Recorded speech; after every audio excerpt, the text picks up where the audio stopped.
Arrête tout. Un truc rapide mais important. Ne compare pas ton début à leur fin. Sur les réseaux, tu vois les succès, pas les larmes. Tu vois la maison, pas les nuits blanches. Tu vois la photo parfaite, pas les centaines d'échecs. Et toi, tu te réveilles, tu regardes ça et tu te sens petit. Tu penses, ils ont commencé mieux, ils ont plus de talent, ils ont de la chance. Voici la réalité. Derrière chaque succès affiché, il y a des années de tâtonnements, de faux départs, des humiliations, de travail quand personne ne regarde. Personne ne poste ses 200 premières vidéos qui ont floppé. Personne n'affiche ses 50 tentatives ratées. Ils postent les résultats le moment où ça marche. Alors, quand tu te compares à ce que tu vois, tu compares ton présent brut aux couches finales d'un long chantier. C'est profondément injuste et c'est toxique pour ton esprit. Je vais te dire ce que tu dois faire maintenant, tout de suite, 3 choses simples, vérifiables que tu peux appliquer cette semaine pour arrêter cette comparaison destructrice. 1. Récupère ta timeline. Chaque fois que tu te compares, chaque fois que tu te surprends à comparer, arrête la vidéo, respire et écris ce que tu as accompli ce mois-ci.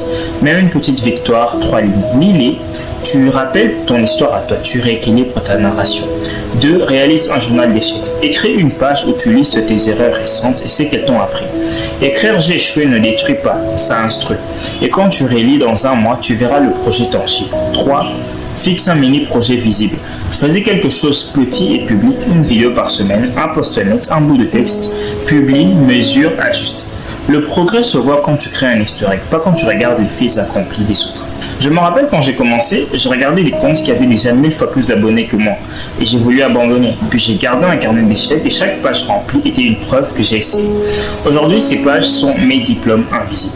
La comparaison, tu les vends. Elle te vole ton énergie dont tu avais besoin pour construire. Tu n'as pas besoin d'être devant tout de suite. Tu as juste besoin d'être devant demain mieux que tu l'es aujourd'hui.